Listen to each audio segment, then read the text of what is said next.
Hello friends, welcome back my channel. तो आज हम एनसीईआरटी पढ़ रहे हैं क्लास 12 का, जो कि समाजशास्त्र है। इसमें टॉपिक है बाजार एक सामाजिक संस्था के रूप में, जो कि हम लोग के सिलेबस से भी कंपेयर करेगा। तो चलिए इसमें संस्था इंस्टीट्यूशन के बारे में पढ़ेंगे हम लोग। तो बाजार एक संस्था कैसे है उसी को देखेंगे। तो चलिए शुरू करते हैं। आम तौर पर हम बाज़ारों को क्रय विक्रय के स्थान पर मानकर चलते हैं। दैनिक मोल चाल के प्रयोग में बाजार शब्द का अर्थ विशेष बाजार हो सकता है, जिन्हें हम शायद जानते हैं, जैसे रेलवे स्टेशन के पास का बाजार, फलों का बाजार या थोक बाजार। कभी कभी हम स्थान की बात न कर लोगों खरीदार और विक्रेता के जमावड़े की बात करते हैं, तो मिलकर बाजार को बनाते हैं। अतः उदाहरण के तौर पर एक साप्ताहिक सब्जी बाजार नगरी पड़ोस या पड़ोसी गांव में हफ्ते के हर दिन विभिन्न स्थानों पर पाया जा सकता है। एक अन्य अर्थ में बाजार एक क्षेत्र या व्यापार एक कारोबार की श्रेणी के बारे में बात करता है, जैसे कारों का बाजार या फिर बने बनाए कपड़ों का बाजार। इसी से जुड़ा हुआ एक अर्थ एक विशेष उत्पाद या सेवा की मांग का द्योतक है, जैसे कंप्यूटर विशेषज्ञों का बाजार। इन सभी अर्थों में एक बात समान है, और वो यह है कि यह सभी अर्थ एक विशेष बाजार की बात कर रहे हैं, जिसे हम पूरी तरह तभी समझ सकते हैं जब हम उसके संदर्भ को ध्यान में रखें। पर अगर ऐसा है तो सिर्फ बाजार का शाब्दिक प्रयोग, जो किसी विशेष जगह लोगों के जमावड़े या बाजारी प्रक्रियाओं के क्षेत्र का चित्रण न करता हो, हमें क्या दर्शा सकता है? यह प्रयोग न केवल ऊपर दिए गए अर्थों को सम्मिलित करता है, बल्कि तमाम तरह की आर्थिक क्रियाओं और संस्थाओं को भी इंगित करता है। अतः बृहत अर्थ में बाजार अर्थव्यवस्था के लगभग समान है। हम बाजार को एक आर्थिक संस्था के रूप में देखने के आदी हैं, पर यह अध्याय आपको बताएगा कि बाजार एक सामाजिक संस्था भी है। अपने स्वयं के तरीके में बाजार की तुलना जाति, जनजाति या परिवार जैसी स्पष्ट एवं प्रत्यक्ष सामाजिक संस्थाओं, जिनका वर्णन अध्याय 3 में किया गया था, इससे की जा सकती है। जैसे कि इसमें पहला पॉइंट आता है, बाजार और अर्थव्यवस्था का समाजशास्त्री परिप्रेक्ष्य क्या है। अर्थशास्त्र की पाठन प्रक्रिया का उद्देश्य इस बात को समझने और व्याख्या करने से है कि आधुनिक पूंजीवादी अर्थव्यवस्थाओं में बाजार किस प्रकार से कार्य करता है, जैसे मूल्य किस तरह से तय होते हैं, किसी विशेष प्रकार के निवेश का संभावित असर, या वह कौन से कारक है जो लोगों को खर्च करने या पैसे बचाने के लिए प्रभावित करते हैं। तो समाजशास्त्र बाजारों के पठन पाठन में क्या योगदान कर सकता है, जो अर्थशास्त्र से अछूता रह गया है। इसके जवाब के लिए हमें संक्षिप्त तौर पर 18वीं शताब्दी के इंग्लैंड और आधुनिक अर्थशास्त्र के शुरुआती दिनों के बारे में जानना होगा, जिसे उस दौर में राजनीतिक अर्थव्यवस्था कहा जाता था। आरंभिक दौर के राजनीतिक अर्थशास्त्रियों में एडम स्मिथ सबसे चर्चित थे, जिन्होंने अपनी किताब द वेल्थ ऑफ नेशंस में बाजार की अर्थव्यवस्था को समझने का प्रयास किया, जो उस वक्त अपने शुरुआती दौर में थे। स्मिथ का तर्क था कि बाजारी अर्थव्यवस्था व्यक्तियों में आदान प्रदान या सौदों का एक लंबा क्रम है, जो अपनी क्रमबद्धता की वजह से खुद ब खुद एक कार्यशील और स्थिर व्यवस्था की स्थापना करती है। यह तब भी होता है जब करोड़ों के लेन देन में शामिल व्यक्तियों में से कोई भी व्यक्ति इसकी स्थापना का इरादा नहीं रखता। आधुनिक अर्थशास्त्र का विकास एडम स्मिथ जैसे प्रारंभिक विचारकों के विचारों से हुआ, और यह इस विचार पर आधारित है कि अर्थव्यवस्था को समाज के एक पृथक हिस्से के रूप में भी पढ़ा जा सकता है। एडम स्मिथ के बारे में अभी लास्ट में पढ़ेंगे, पहले इस टॉपिक को खत्म करते हैं। जो बड़े सामाजिक एवं राजनीतिक संदर्भ से अलग है, जिसमें बाजार अपने स्वयं के नियमों के अनुसार कार्य करता है। इस उपागम के विपरीत समाजशास्त्रियों ने बड़े सामाजिक ढांचे के अंदर आर्थिक संस्थाओं और प्रक्रियाओं को समझने के लिए एक वैकल्पिक तरीके का विकास करने का प्रयास किया है। मतलब कि समाजशास्त्री बड़े ढांचे के अंदर आर्थिक संस्था और प्रक्रिया को समझने का एक वैकल्पिक तरीके का विकास करने का प्रयास कर रहे हैं। इसमें समाजशास्त्री मानते हैं कि बाजार सामाजिक संस्थाएं हैं जो विशेष सांस्कृतिक तरीकों द्वारा निर्मित होते हैं। मतलब समाजशास्त्री ये मानते हैं कि बाजार एक सामाजिक संस्था है जो कि विशेष सांस्कृतिक तरीकों से निर्मित होता है, मतलब कि सांस्कृतिक तरीकों से इसका निर्माण हुआ है।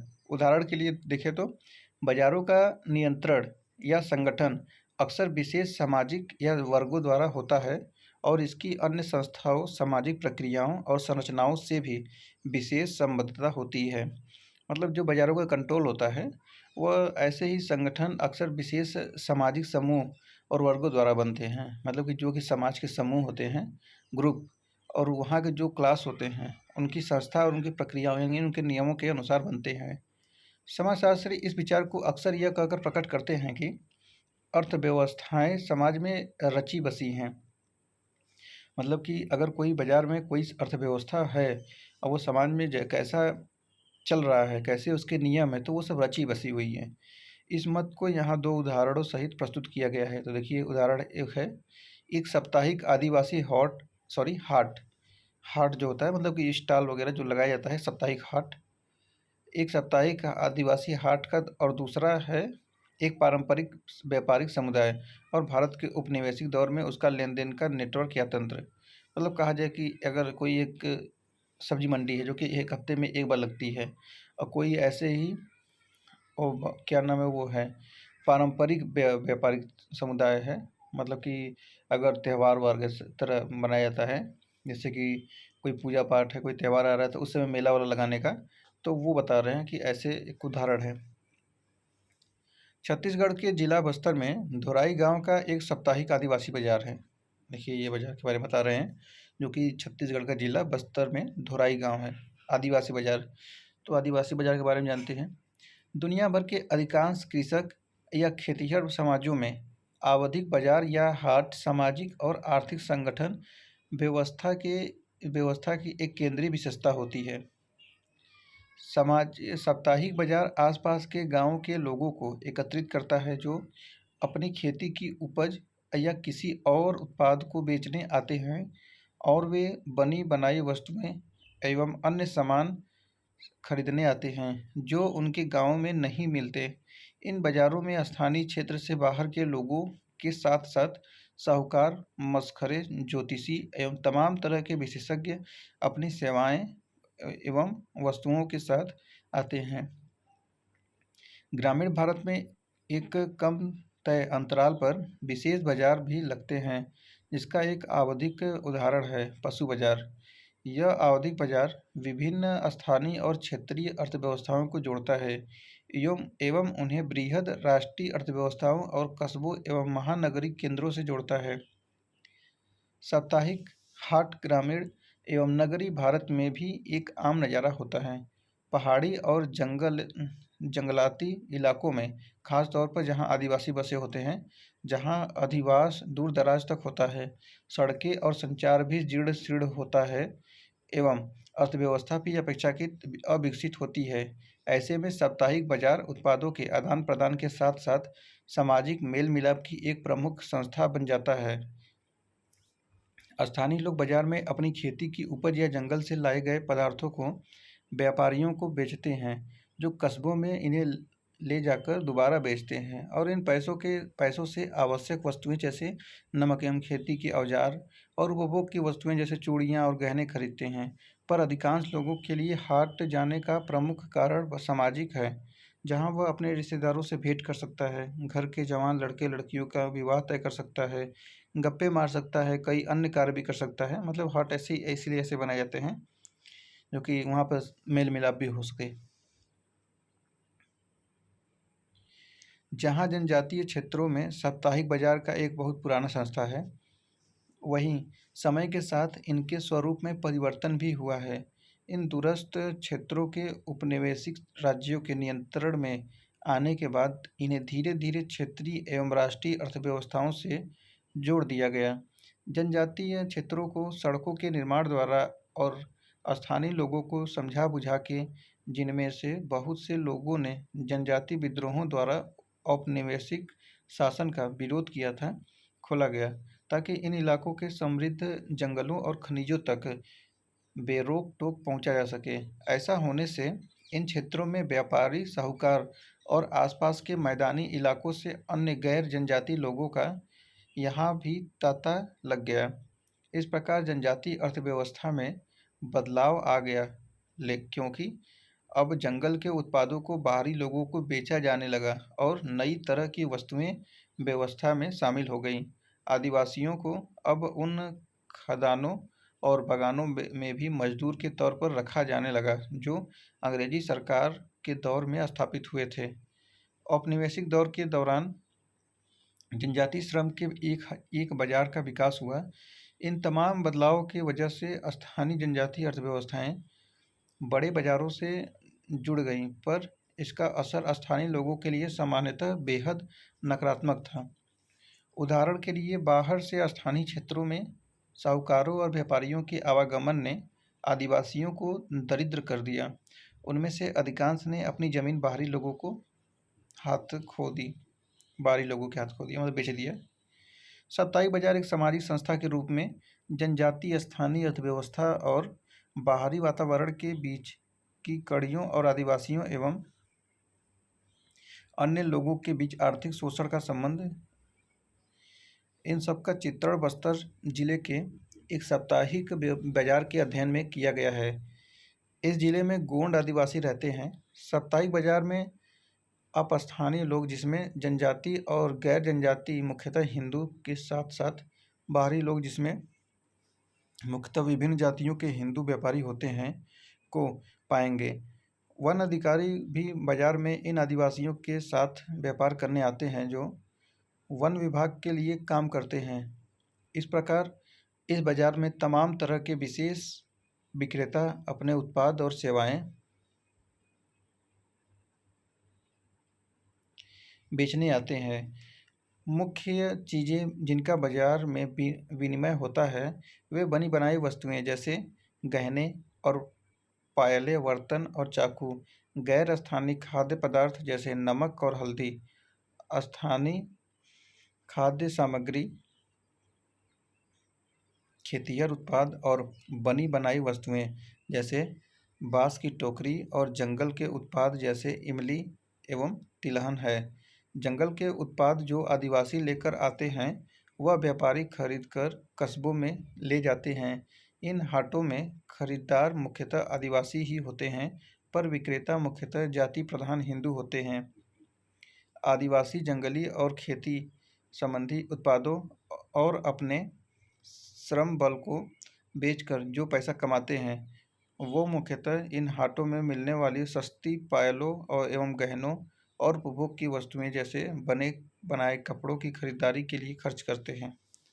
मतलब वो जो व्यापारी हैं, जो व्यापार वगैरह करते हैं, जो अपने कस्बों में रहते हैं, तो वो उस लोग पैसे कमा कर आते हैं, तो इस हाटों से खरीदारी करते हैं। कपड़े गहने जो भी हो तो सस्ते मिलते हैं, तो खरीद लेते हैं यहाँ से। अब यहाँ पर एक बॉक्स दिया गया है जिसमें कि है बस्तर में एक आदिवासी गांव का बाजार। तो इसे आदिवासी गांव के बारे में बताया गया है। ढोराई एक आदिवासी बाजार वाले गांव का नाम है, जो कि छत्तीसगढ़ के उत्तरी बस्तर जिले के भीतरी इलाके में बसा है। जब बाजार नहीं लगता, उन दिनों ढोराई एक ऊँगता हुआ पेड़ों के छप्परों से छना हुआ घरों का झुरमुट है, जो पैर पसारे उन सड़कों से जा मिलता है, जो बिना किसी नाप माप के जंगल भर में फैली हुई है। ढोराई का सामाजिक जीवन यहाँ की दो प्राचीन चाय की दुकानों पर तक सीमित है, जिसके ग्राहक राज्य वन सेवा के निम्न श्रेणी के कर्मचारी हैं, जो दुर्भाग्यवश इस दूरवर्ती और निरर्थक इलाके में कर्मवश फंसे पड़े हैं। ढोराई का अस्तित्व गैर बाजारी दिनों में या शुक्रवार को छोड़कर शून्य के बराबर होता है, पर बाजार वाले दिन वो किसी और जगह में तब्दील हो जाता है। ट्रकों से रास्ता जाम हुआ होता है। वन के सरकारी कर्मचारी अपनी इस्त्री की हुई पोशाकों में इधर से उधर चहलकदमी कर रहे होते हैं, और वन सेवा के महत्वपूर्ण अधिकारी अपनी ड्यूटी बजाकर वन विभाग के विश्राम गृहों के आंगनों से बाजार पर बराबर नज़र बनाए रखते हैं। वे आदिवासी श्रमिकों को उनके काम का भत्ता बांटते हैं। जब अफसरात आराम घर में सभा लगाते हैं, तो आदिवासियों की कतार चारों ओर से खींचती चली जाती है। वो जंगल के समान अपने खेतों की उपज या फिर अपने हाथ से बनाया हुआ कुछ लेकर आते हैं। इनमें तरकारी बेचने वाले हिंदू एवं विशेषज्ञ शिल्पकार, कुम्हार, जुलाहे एवं लोहार सम्मिलित होते हैं। ऐसा प्रतीत होता है कि समृद्धि के साथ अस्त-व्यस्तता है। बाजार के साथ-साथ कोई धार्मिक उत्सव भी चल रहा है। लगता है जैसे सारा संसार, इंसान, भगवान सब एक ही जंगल सॉरी कहाँ गया? एक ही जगह बाजार में एकत्रित हो गए हैं। बाजार लगभग एक चतुर्थांशीय ज़मीनी हिस्सा है, मतलब चारों तरफ से घुमाया हुआ एकदम, चारों तरफ मिलाकर। लगभग 100 एकड़ के वर्गमूल में बसा हुआ है, जिसके बीचों बीच एक भव्य बरगद का पेड़ है। बाजार की छोटी-छोटी दुकानों की छत छप्पर की बनी है और यह दुकानें काफ़ी पास-पास हैं। बीच-बीच में गलियों से बन गए हैं, जिनमें से खरीदार संभलते हुए किसी तरह कम स्थापित दुकानदारों के कम दामी सामानों को पैर से कुचलने से बचाने की कोशिश करते हैं, जिन्होंने अस्थायी दुकानों के बीच की जगह का अपना वस्तुएं प्रदर्शित करने के लिए हर संभव उपयोग किया है। मतलब छोटे-छोटे दुकान हैं और दुकान के आगे भी उन्होंने कुछ अपना डेरा डंडा लगा रखा है, ताकि अपने वस्तुओं को और भी अच्छे से दिखा सकें, प्रदर्शित कर सकें, वही कहा जा रहा है। पूर्व औपनिवेशिक और उपनिवेशिक भारत में जाति आधारित बाजार एवं व्यापारिक तंत्र। भारतीय आर्थिक इतिहास के कुछ पारंपरिक विवरण भारतीय अर्थव्यवस्था और समाज को एक अपरिवर्तनशील रूप में देखते हैं। यह माना जाता रहा है कि आर्थिक रूपांतरण उपनिवेशवाद के साथ ही शुरू हुआ। ऐसा माना जाता था कि भारत प्राचीन ग्रामीण समुदायों का देश है, जो अपेक्षाकृत स्वनिर्भर थे और उनकी अर्थव्यवस्थाएं प्राथमिक तौर पर गैर बाजारी विनिमय के आधार पर संगठित थी। उपनिवेशिकता के दौरान भा और भारत की आज़ादी के प्रारंभिक दौर में ऐसा माना गया कि व्यावसायिक रुपये पैसे की अर्थव्यवस्था के स्थानीय कृषक अर्थव्यवस्था में आने और विनिमय के बृहद क्षेत्रों में उनके शामिल होने से ग्रामीण एवं नगरीय समाजों में जबरदस्त सामाजिक एवं आर्थिक परिवर्तन हुए। यहाँ ये कहना सही है कि उपनिवेशिकता ने बड़े आर्थिक रूपांतरण किए, जैसे अंग्रेजी सरकार की ये मांग कि भूमि के लगान को नकद चुकता करना है। वहीं हाल ही में हुए ऐतिहासिक शोध यह दिखाते हैं कि भारतीय अर्थव्यवस्था का मौद्रीकरण, व्यापार में रुपये पैसे का प्रयोग होना उपनिवेशिकता के ठीक पहले से ही विद्यमान था, जहाँ बहुत से गांवों और इलाकों में विभिन्न प्रकार की गैर बाजारी विनिमय व्यवस्था जैसे जजमानी व्यवस्था तो मौजूद थी, पर उपनिवेशिकता से पहले भी गांव विनिमय के बड़े तंत्र का हिस्सा थे, जिससे कृषि उत्पाद और तरह-तरह की अन्य वस्तुओं का व्यापारिक प्रचलन होता था। बेयली 1983, स्टाइन एवं सुब्रमण्यम 1996। अब ऐसा लगता है कि पारंपरिक और आधुनिक पूंजीवाद से पहले या पूंजीवाद के दौर अर्थव्यवस्था के बीच अक्सर जो विभाजन किया जाता है, वो इस सफाई से बटा हुआ नहीं है, बल्कि एक दूसरे से घुला मिला है। हाल ही के ऐतिहासिक शोधों ने ये भी उजागर किया है कि उपनिवेश के पहले भी भारत में विस्तृत और परिष्कृत व्यापारिक तंत्र विद्यमान थे। यह तो हम सब जानते हैं कि पिछली कितनी ही शताब्दियों से भारत हथकरघा के कपड़ों का मुख्य निर्माता और सूती कपड़े और महंगे रेशम दोनों निर्यातक दोनों के साथ साथ अनेक अन्य वस्तुओं जैसे मसालों, जिनकी वैश्विक बाजार में मुख्यतः यूरोप में भारी मांग थी, का स्रोत था। तो यह कतई आश्चर्य की बात नहीं है कि उपनिवेश के पहले के दिनों में भारत में उन्नत अवस्था के उत्पादन केंद्रों के साथ साथ देशज व्यापारियों का संगठित समाज, व्यापारिक तंत्र और बैंकिंग व्यवस्था भी शामिल थी, जिससे भारत आंतरिक स्तर पर और बाकी दुनिया से भी व्यापार करने में सक्षम था। इन पारंपरिक व्यापारिक समुदायों या जातियों की अपनी कर्ज और बैंक की व्यवस्थाएं थीं। उदाहरण के लिए विनिमय और कर्ज का एक महत्वपूर्ण साधन हुंडी या विनिमय का बिल, जो कि एक कर्ज पत्र की तरह था। इसे व्यापारी लंबी दूरी के व्यापार में इस्तेमाल करते थे। चूँकि व्यापार प्राथमिकता में इन समुदायों की जाति एवं नातेदारी क्षेत्रों में ही होता था, इसलिए देश में किसी एक कोने से एक व्यापारी द्वारा जारी हुई हुंडी दूसरे कोने में व्यापारी द्वारा स्वीकार की जाती थी। हुंडी तो आप लोग समझ ही रहे होंगे। हुंडी का मतलब है कि व्यापारिक पत्र, व्यापार के सिलसिले में भेजा गया पत्र हुंडी कहलाता है। बॉक्स में लिखा हुआ है तमिलनाडु के नाटककारों में जाति आधारित व्यापार, तो इसके बारे में है। नाटककारों में एक दूसरे से कर्ज लेना या पैसा जमा करना जाति आधारित सामाजिक संबंधों से जुड़ा होता था, जो कि व्यापार के भूभाग, आवासीय स्थान, वंशानुक्रम, विवाह और सामान्य संप्रदाय की सदस्यता पर आधारित था। आधुनिक पश्चिमी बैंकिंग व्यवस्था के विपरीत नाटककारों में नेकनामी, प्रतिष्ठा, निर्णय क्षमता और जमा पूंजी जैसे सिद्धांतों के अनुसार विनिमय होता था, न कि सरकार नियंत्रित केंद्रीय बैंक के नियमों के अंतर्गत। और यही प्रतीक संपूर्ण जाति के प्रतिनिधि की तरह प्रत्येक एकल नाकरट्टर व्यक्ति के इस व्यवस्था में विश्वास को सुनिश्चित करते थे। दूसरे शब्दों में नाकरट्टरों की बैंकिंग व्यवस्था का एक जाति आधारित बैंकिंग व्यवस्था थी। हर एक नाकरटार ने अपना जीवन विभिन्न प्रकार की सामूहिक संस्थाओं में शामिल होने और उसका प्रबंध करने के अनुसार संगठित किया था। यह वह संस्थाएं थी जो उनके समुदाय में पूंजी जमा करने और बांटने में जुटी हुई थी। बाजारों का सामाजिक संगठन, पारंपरिक व्यापारिक समुदाय। भारतीय अर्थव्यवस्था के अनेक समाजशास्त्रीय अध्ययन पारंपरिक व्यापारिक समुदायों या जातियों जैसे नाकरटारों पर केंद्रित है। जैसा कि आप अच्छी तरह से जान गए हैं कि भूमि पर अधिकार, व्यावसायिक भिन्नताएं और अन्य विषयों के संदर्भ में जाति व्यवस्था और अर्थव्यवस्था में गहरा नाता है। यह बात बाजारों और व्यापार पर भी उतनी ही लागू होती है। वास्तव में वैश्य 4 वर्णों में से एक है। यह तथ्य भारतीय समाज में प्राचीन काल से व्यापार और व्यापारी के महत्व को दर्शाता है। हालांकि अन्य वर्णों की तरह वैश्य परिस्थिति अक्सर इस स्थिर पहचान या सामाजिक स्थिति की तुलना में अधिकार या आकांक्षा से प्राप्त की हुई होती है। हालांकि कुछ ऐसे वैश्य समुदाय भी हैं, जैसे उत्तरी भारत के बनिया, जिनका पारंपरिक व्यवसाय एक लंबे समय से व्यापार या वाणिज्य रहा है।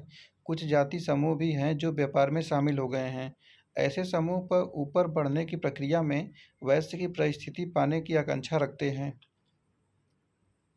या इस प्रकार अधिकार जताते हैं। सभी जाति समुदायों के इतिहास की तरह अधिकांश दशाओं में जाति परिस्थिति या पहचान और जाति व्यवहारों जिसमें व्यवसाय भी शामिल है के बीच एक जटिल संबंध होता है। भारत में पारंपरिक व्यापारिक समुदायों में सिर्फ वैश्य ही नहीं बल्कि समूह भी अपनी भिन्न धार्मिक या अन्य सामुदायिक पहचानों के साथ शामिल हैं, जैसे पारसी, सिंधी, बोहरा या जैन। व्यापारिक समुदायों की समाज में हमेशा उच्च परिस्थिति नहीं रही है। मसलन उपनिवेश काल में नमक का दूर-दराज तक व्यापार एक उपेक्षित जनजाति समूह बंजारों द्वारा होता था। हर स्थिति में सामुदायिक संस्थाओं का विशेष स्वरूप और उनका आचरण विभिन्न संस्थाओं और व्यापारिक प्रथाओं को जन्म देता है। भारत में अतीत व समकालीन परिवेश में बाजारों के परिचालन को समझने के लिए हम इस बात की जांच कर सकते हैं कि किस तरह व्यापार के कुछ विशेष क्षेत्र विशेष समुदायों द्वारा नियंत्रित होते हैं। इस जाति आधारित विशेषता का एक कारण यह भी हो सकता है कि व्यापार और खरीद फरोख्त आमतौर पर जाति एवं नातेदारी तंत्रों में ही होता है, जैसा कि हमने नाकरटारों के मामले में देखा, क्योंकि व्यापारी अपने स्वयं के समुदायों के लोगों पर विश्वास औरों की अपेक्षा ज़्यादा करते हैं। इसलिए वे बाहरी लोगों की बजाय इन्हीं संपर्कों में व्यापार करते हैं। इससे व्यापार के कुछ क्षेत्रों पर एक जाति का एकाधिकार हो जाता है। उपनिवेशवाद और नए बाजारों का आविर्भाव। उपनिवेशवाद के आते ही भारतीय अर्थव्यवस्था में गहरे बदलाव आए, जिससे उत्पाद व्यापार और कृषि में एक अभूतपूर्व विघटन हुआ। एक जाना माना उदाहरण है, जैसे कि हथकरघा के काम का खत्मा हो जाना। ऐसा इसलिए हुआ क्योंकि उस वक्त के बाज़ारों में इंग्लैंड से सस्ते बने बनाए कपड़ों की भरमार लगा दी गई। हालांकि भारत में उपनिवेश के दौर से पहले ही एक जटिल मौद्रिकीकृत अर्थव्यवस्था विद्यमान थी। ज़्यादातर इतिहासकार उपनिवेश काल को एक संधि काल के रूप में देखते हैं। उपनिवेश काल के दौरान भारत विश्व की पूंजीवादी अर्थव्यवस्था से और अधिक जुड़ गया। अंग्रेजी राज से पहले भारत बने बनाए सामानों के निर्यात का एक मुख्य केंद्र था। उपनिवेशवाद के बाद भारत कच्चे माल और कृषक उत्पादों का स्रोत और उत्पादित सामानों का उपभोक्ता बना दिया गया। यह दोनों कार्य इंग्लैंड के उद्योगों को लाभ पहुंचाने के लिए किए गए। लगभग उसी समय नए समूह यानी कि मुख्यतः यूरोपियन व्यापार और व्यवसाय में आने लगे। वे या तो पहले से जमे हुए व्यापारिक समुदायों से मेल जोल कर अपना व्यापार शुरू करते थे, या कभी उन समुदायों को उनका व्यापार छोड़ने को मजबूर करके, परंतु पहले से विद्यमान आर्थिक संस्थाओं को पूरी तरह से नष्ट करने के बजाय भारत में बाजार अर्थव्यवस्था के विस्तार में कुछ व्यापारिक समुदायों को नए अवसर प्रदान किए, जिन्होंने बदलती हुई आर्थिक परिस्थितियों के अनुसार अपने आप को पुनर्गठित किया और अपनी स्थिति को सुधारा। कुछ मामलों में उपनिवेशवाद द्वारा प्रदान किए गए आर्थिक सुअवसरों का लाभ उठाने के लिए नए समुदायों का जन्म हुआ, जिन्होंने स्वतंत्रता के बाद भी अपनी आर्थिक शक्ति को निरंतरता से बनाए रखा। इस प्रक्रिया का एक अच्छा उदाहरण है मारवाड़ी, जो शायद भारत में हर जगह पाए जाने वाले एवं सबसे ज़्यादा जाना माना व्यापारिक समुदाय है। मारवाड़ियों का प्रतिनिधित्व बिड़ला परिवार जैसे नामी औद्योगिक घरानों में से तो है ही, छोटे छोटे दुकानदारों और व्यापारियों से भी है, जो भारत के हर कस्बे के बाज़ारों में बसे हुए हैं। उपनिवेश काल के दौरान ही मारवाड़ी एक सफल व्यापारिक समुदाय बने, जब उन्होंने उपनिवेशिक शहरों जैसे कलकत्ता में मिलने वाले नए सुअवसरों का लाभ उठाया और व्यापार और साहूकारी जारी रखने के लिए देश के सभी भागों में बस गए। नाकरट्टारों की तरह मारवाड़ियों की सफलता भी उनके गहन सामाजिक तंत्रों की वजह से है, जिसने उनकी बैंकिंग व्यवस्था के संचालन के लिए आवश्यक विश्वास से भरपूर संबंधों की स्थापना की। अनेक मारवाड़ी परिवार इतनी पूंजी जुटा पाए कि वे लोगों को ब्याज पर कर्ज देने लगे। इन बैंकों जैसी आर्थिक प्रवृत्ति की मदद से भारत में अंग्रेजों के वाणिज्यिक विस्तार को भी मदद मिली। Hard grow 2004। उपनिवेशवाद के आखिरी दिनों में और स्वतंत्रता के बाद कुछ मारवाड़ी परिवारों ने अपने अपने आप को आधुनिक उद्योगों में रूपांतरित कर लिया और आज भी भारत में किसी अन्य समुदाय की तुलना में मारवाड़ियों के उद्योग में सबसे बड़ी हिस्सेदारी है। उपनिवेश के दौरान एक नए व्यापारिक समुदाय का उभर कर आना और इसका छोटे प्रवासी व्यापारी से बड़े साहूकार और उद्योगपतियों में बदल जाने की यह कहानी आर्थिक प्रक्रियाओं में सामाजिक संदर्भ में खूब महत्व दर्शाती है। अब आता है इसका दूसरा पॉइंट, पूंजीवाद को एक सामाजिक व्यवस्था के रूप में समझना। चलिए इसको पढ़ते हैं। आधुनिक समाजशास्त्र के संस्थापकों में से एक कार्ल मार्क्स आधुनिक पूंजीवाद के आलोचक भी थे। मार्क्स ने पूंजीवाद को पण्य यानी कमोडिटी उत्पादन या बाजार के लिए उत्पादन करने की व्यवस्था के रूप में समझा, जो कि श्रमिक की मजदूरी पर आधारित है। जैसा कि आप पहले ही पढ़ चुके हैं, मार्क्स ने लिखा है कि सभी आर्थिक व्यवस्थाएं सामाजिक व्यवस्थाएं भी हैं। हर उत्पादन विधि विशेष उत्पादन संबंधों से बनती है और अंततः वह एक विशिष्ट वर्ग संरचना का निर्माण करती है।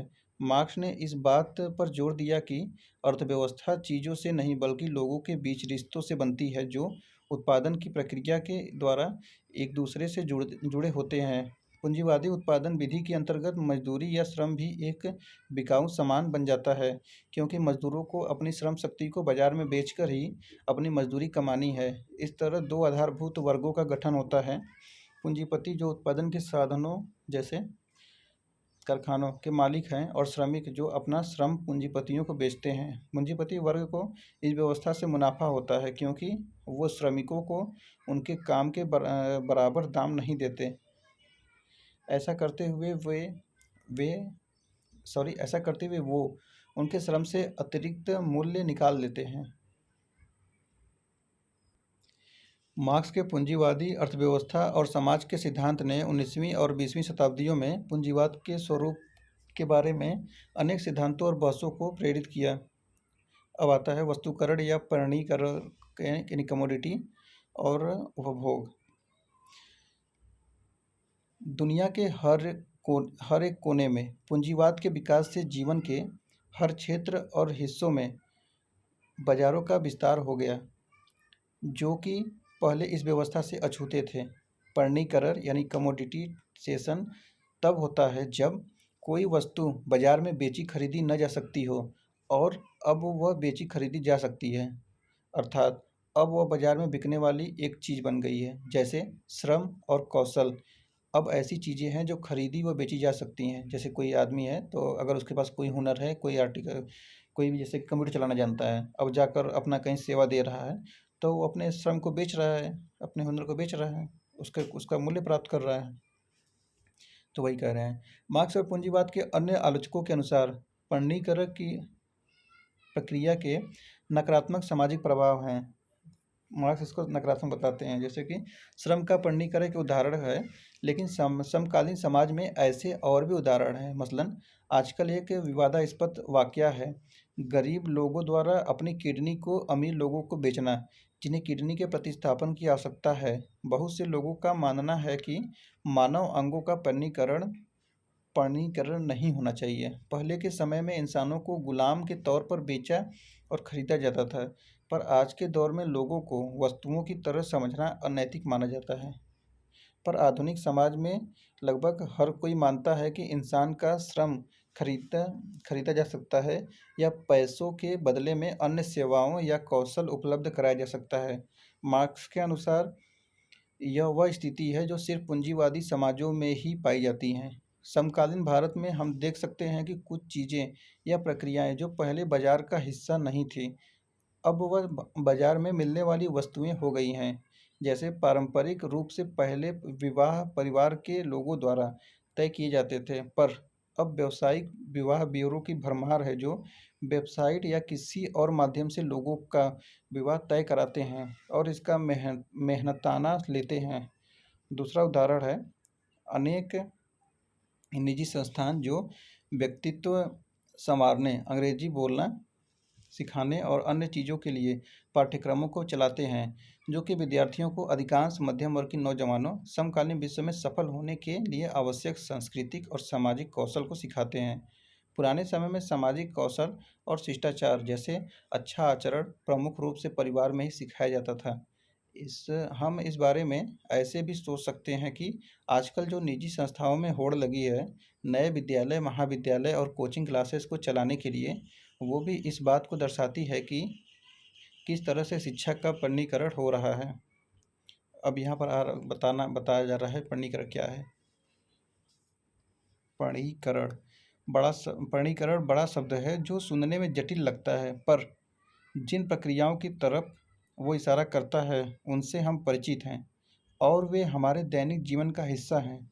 एक साधारण उदाहरण है बोतल का पानी।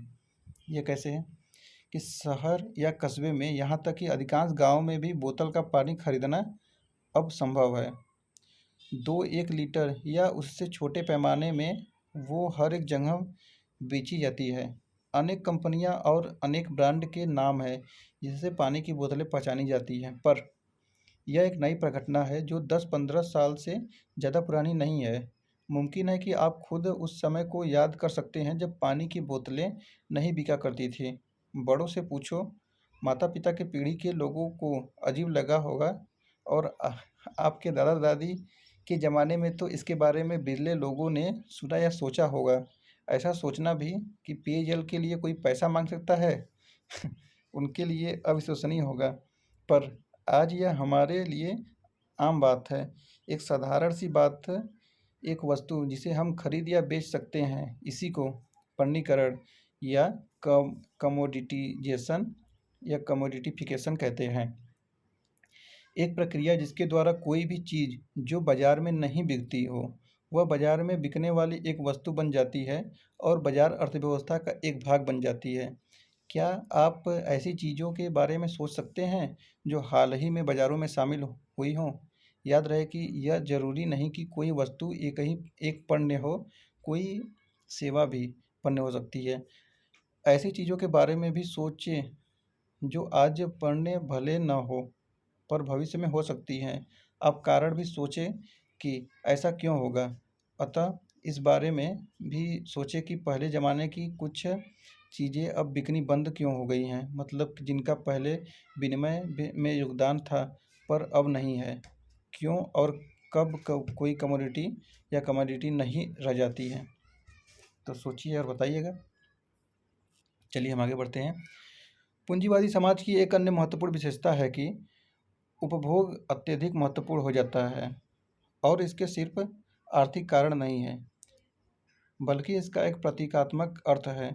आधुनिक समाजों में उपभोग एक महत्वपूर्ण तरीका है जिसके द्वारा सामाजिक भिन्नता का निर्माण होता है और उन्हें प्रदर्शित किया जाता है। उपभोक्ता अपनी सामाजिक, आर्थिक स्थिति या सांस्कृतिक प्राथमिकताओं को कुछ विशेष वस्तुओं को खरीद कर या उनका प्रदर्शन कर प्रदर्शित करता है और कंपनियां उन बातों पर गौर करती हैं और वो अपने समान परिस्थिति या संस्कृति के प्रतीकों के आधार पर बनाती एवं बेचती हैं। टेलीविज़न पर आने वाले, सड़कों पर लगे इश्तहारों के बारे में जिन्हें हम रोज़ देखते हैं और उस विज्ञापन में छुपे अर्थ के बारे में सोचिए जिसे विज्ञापनदाता ने अपने उत्पाद की बिक्री के लिए विज्ञापन से जोड़ने की कोशिश की है। समाजशास्त्र के संस्थापकों में से एक मैक्स वेबर ने पहली बार इस बात को लोगों के सामने रखा कि लोग जो सामान खरीदते हैं एवं उपयोग करते हैं वह समाज में उनकी परिस्थिति से गहनता से जुड़ा होता है। उन्होंने इसको प्रतिष्ठा का प्रतीक माना। उदाहरण के तौर पर भारत में आज मध्यम वर्गीय परिवारों में उनके पास जो कार का मॉडल होता है या जिस कंपनी के सेल फोन इस्तेमाल करते हैं वो उनकी सामाजिक आर्थिक परिस्थिति का अनुमान लगाने के प्रमुख साधन हैं। वेबर ने इस बारे में भी लिखा है कि किस तरह के लोगों की जीवन शैली के आधार पर उनके वर्गों और परिस्थिति के समूहों की भिन्नता की जाती है। मतलब कि अगर किसी के पास कार है और किसी के पास समझिए दो दो आदमी हैं, दो मनुष्य हैं और दोनों के पास अलग अलग कार है, किसी के पास एक अल्टो है, किसी के पास BMW है, तो इससे अंदाज़ा लगाया जा सकता है कि उनकी आर्थिक स्थिति क्या है या किसी के पास कैसा फ़ोन है, कोई कीपैड का फ़ोन रखा है, कोई आईफोन रखा हुआ है, तो उनकी भी स्थिति ऐसे लगाई जा सकती है कि उनकी स्थिति क्या है। तो उसी के बारे में मैक्स वेबर बताते हैं। अब इसमें तीसरा पॉइंट आता है भूमंडलीकरण, स्थानीय, क्षेत्रीय, राष्ट्रीय और अंतर्राष्ट्रीय बाजारों का गठजोड़। 1980 के दशक के बाद भारत ने अपने आर्थिक इतिहास के नए दौर में प्रवेश किया। यह मुख्यतः राज्य स्तरीय विकास से उदारवाद जैसी आर्थिक नीति के परिवर्तन की वजह से हुआ। इस बदलाव से भूमंडलीकरण के युग की शुरुआत हुई, वह दौर जिसमें दुनिया पहले से ज़्यादा अंतर संबंधित है, सिर्फ आर्थिक तौर पर ही नहीं बल्कि सांस्कृतिक और राजनीतिक तौर पर भी। भूमंडलीकरण के कई रुझान होते हैं। उनमें से खास हैं अंतर्राष्ट्रीय स्तर पर वस्तुओं, पूंजी, बाजार, समाचार और लोगों का संचलन एवं साथ ही प्रौद्योगिकी, कंप्यूटर, दूरसंचार और परिवहन के क्षेत्र में और अन्य आधारभूत सुविधाओं का विकास जो इस संचालन को गति प्रदान करते हैं। भूमंडलीकरण की एक केंद्रीय विशेषता दुनिया के चारों कोनों में बाजारों का विस्तार और एकीकरण को बढ़ना है। इस एकीकरण का अर्थ है कि दुनिया के किसी एक कोने में किसी बाजार में परिवर्तन होता है तो दूसरे कोनों में उसका अनुकूल प्रतिकूल असर हो सकता है।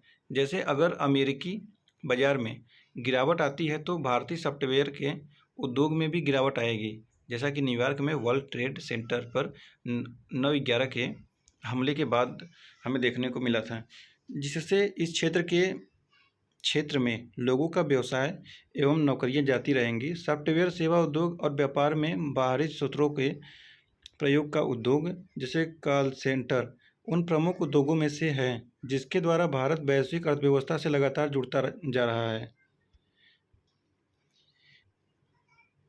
यहाँ की कंपनियां पश्चिम के विकसित देशों के उपभोक्ताओं को सस्ते दाम पर श्रम और सेवाएं मुहैया कराती हैं। हम कह सकते हैं कि अब भारतीय सॉफ्टवेयर संबंधी सेवाएं और उसी प्रकार की अन्य और सेवाओं का विश्व भर में एक बाजार बन गया है। भूमंडलीकरण के अंतर्गत सिर्फ पूंजी और वस्तुओं का ही नहीं बल्कि लोगों, सांस्कृतिक उत्पादों और छवियों का भी दुनिया भर में परिचालन होता है। यह विनिमय के नए दायरों से प्रवेश करती हैं और नए बाजारों का निर्माण करती हैं।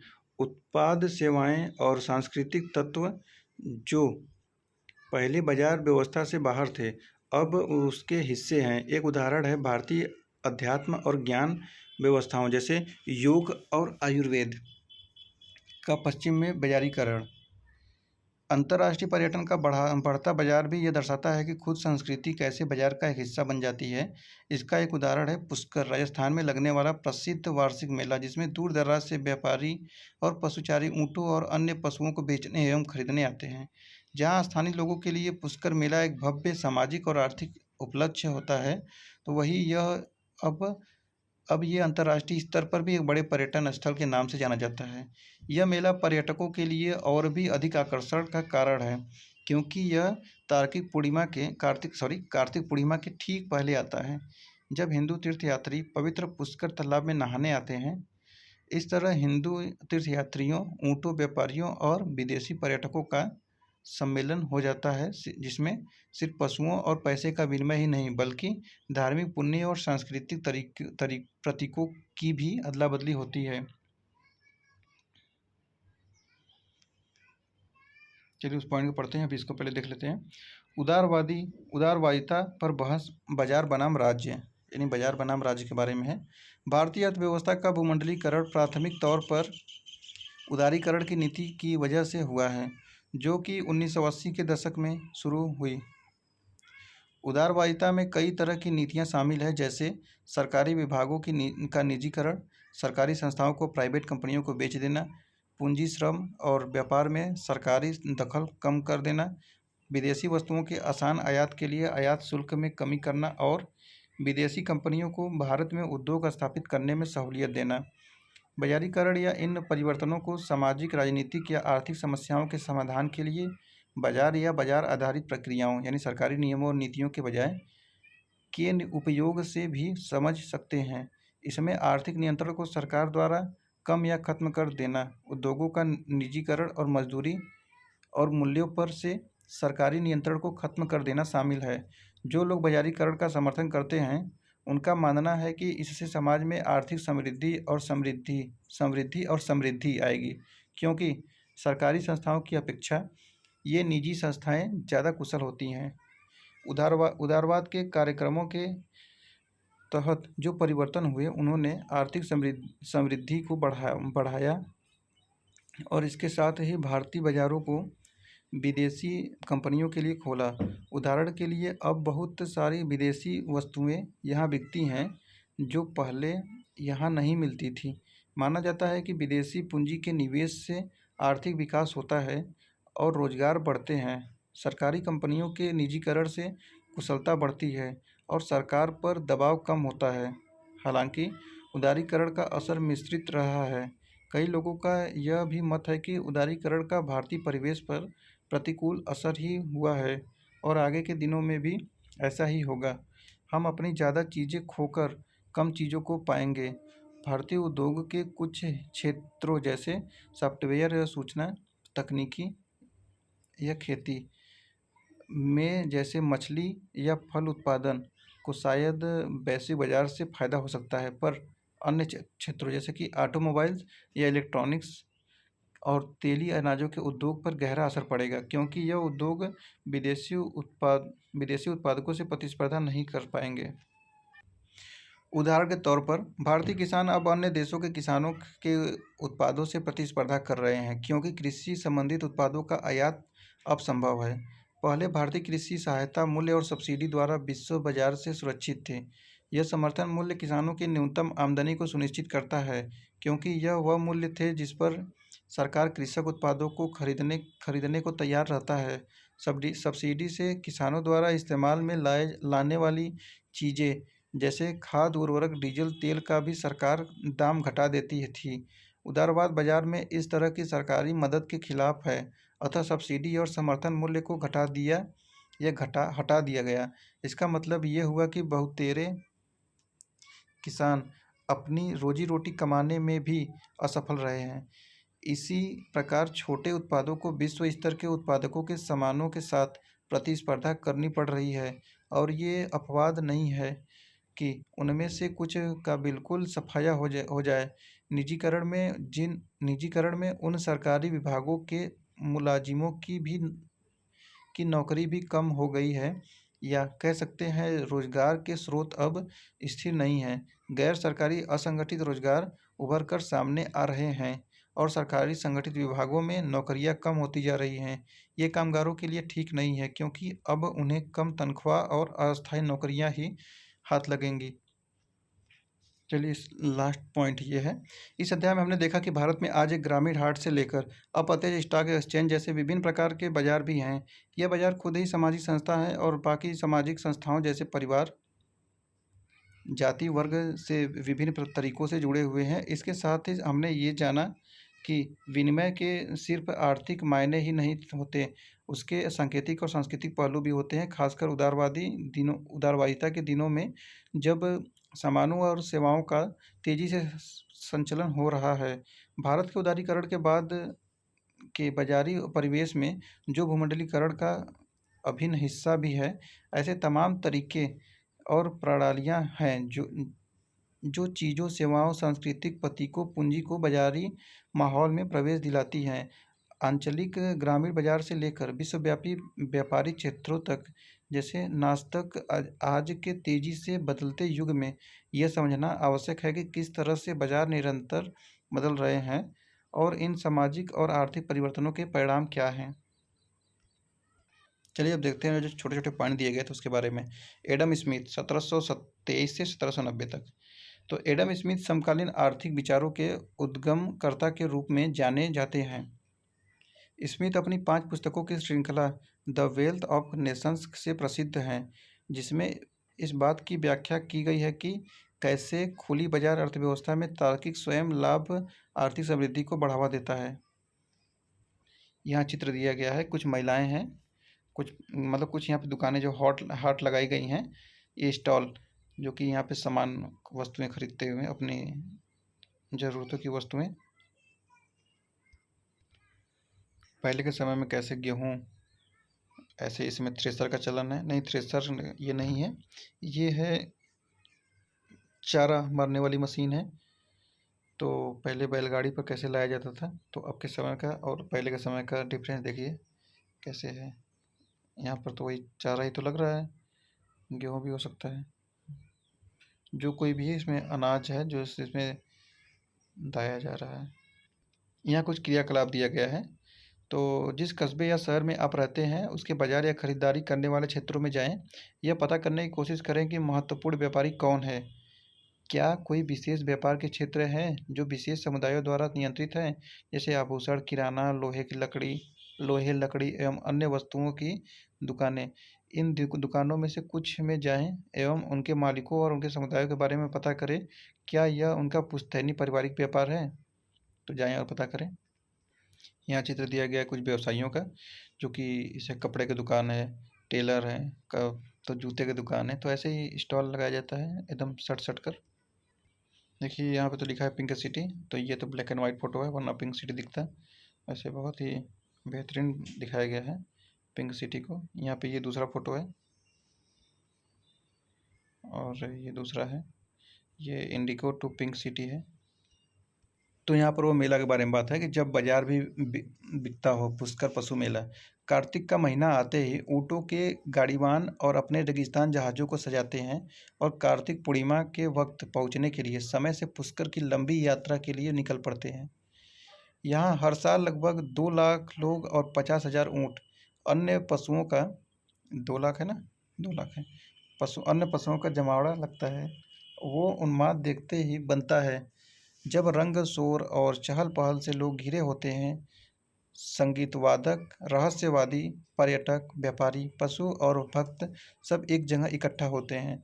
एक तरह से कहे तो यह ऊँटों को संवारने का निर्वाण है, जिसमें मकई के बाल की तरह बाल संवारे हुए ऊँटों, पायलों की झनकार, कढ़ाई किए वस्त्रों और टम टम पर सवार लोगों से आपकी अद्भुत भेंट हो सकती है।